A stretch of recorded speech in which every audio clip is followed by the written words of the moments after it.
Good afternoon, students.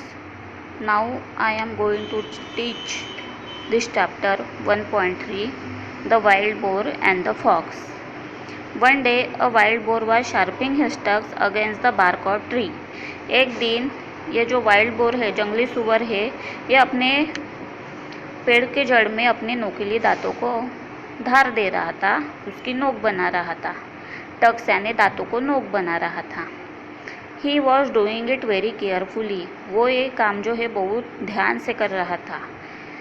There live a fox in the same forest, उसी जंगल में लोमड़ी भी रहती थी, फॉक्स भी रहती थी। He was always looking for a chance to make fun of others animal in the forest, वो जंगल में हमेशा दूसरे जानवरों का मज़ा लेने के लिए हमेशा मतलब तत्पर रहता था कि अगर उसको कोई चांस मिले तो उस जानवर की मजा ले, उसको चिढ़ाए। When he saw the wild boar, जब उसने वाइल्ड बोर को देखा, he decided to teach him, तब उसने निश्चय किया कि वो अभी वाइल्ड बोर यानी जंगली सुअर को चिढ़ाएगा। He began to walk around the tree, वो पेड़ के पास जाके पहुंचा। Looking left and right, up and down, उसने दाई तरफ देखा, बाई तरफ देखा, ऊपर देखा, नीचे देखा। He also begin to act as if he was really scared, वो ऐसे एक्ट कर रहा था जैसे कि वो बहुत घबराया हुआ है। स्केर्ड यानी घबराना। But the bore did not पे एनी अटेंशन टू हिम, लेकिन बोर ने उसकी तरफ बिल्कुल भी ध्यान नहीं दिया।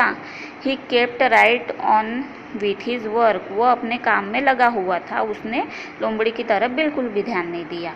एट लास्ट, आखिर में, the fox said with a grin, fox जो है, लोमड़ी जो है, वो हंसते हुए चिल्लाते हुए बोली, why are you doing that, आप ये क्या कर रहे हो? आई टायर्ड वेरी हार्ड, मैं बहुत मेहनत का काम कर रहा हूँ। But I did not see any hidden enemy और डेंजर, लेकिन मुझे यहाँ पर अभी तक के कोई एनिमी यानी कि शत्रु या कोई संकट दिखाई नहीं दिया। True, reply the bore, bore ने जवाब दिया, सही बात है। जस्ट नाउ, अभी, देयर में नॉट बी एनी डेंजर, अभी कोई खतरा नहीं है। बट वेन,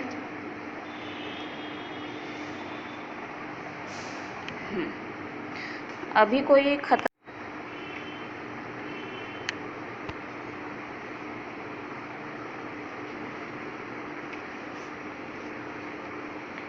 खतरा नहीं है। But when it really comes, अगर कोई खतरा अगर सामने आ जाए तो there won't be any time to sharpen my tusks, तो मेरे ये जो टक्स है, मेरे जो ये नोकीले दांत है, ये उसके साथ युद्ध करने के लिए, उसका सामना करने के लिए हमेशा तैयार होना चाहिए। माई विफन्स, मेरे जो हथियार है, have to be ready for use them, ये हमेशा रेडी तैयार रहने चाहिए उसके साथ सामना करने के लिए, आने वाले संकट का सामना करने के लिए। If I am not ready, अगर मैं तैयार नहीं रहूँगा, I will have to suffer, तो मुझे आने वाले मुश्किलों का सामना करना पड़ेगा, मुझे इसके परिणाम भुगतने पड़ेंगे।